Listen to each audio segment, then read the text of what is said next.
Praise the lord. దేవుడు మిమ్మును దీవించుగాక. ఈ దినము వాగ్దానము, దేవుని యొద్దకు రండి, అప్పుడు ఆయన మీ యొద్దకు వచ్చును.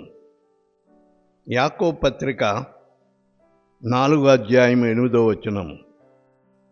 మనము దేవుని యొద్దకు వెళ్ళాలి. దేవుడు మన యొద్దకు రావాలంటే మనము దేవుని యొద్దకు వెళ్ళాలి.